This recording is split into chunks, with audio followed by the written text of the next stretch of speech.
I wanted to know, how are we allowed to greet non-Muslims like before they greet us? Okay, so greeting in Islam usually refers to Assalamu alaikum. This is the greeting in Islam. To begin a non-Muslim with Assalamu alaikum is totally prohibited. Totally, full stop. And if there was a Muslim and a Christian in the same place, I would say Assalamu alaikum, intending the Muslim, not the Kafir.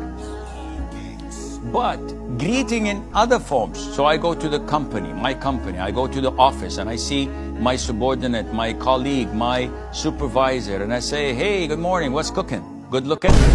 No problem. This is a permissible greeting. Good morning, how are you, hi, good day, no problem. The haram thing to initiate is saying Assalamu alaikum.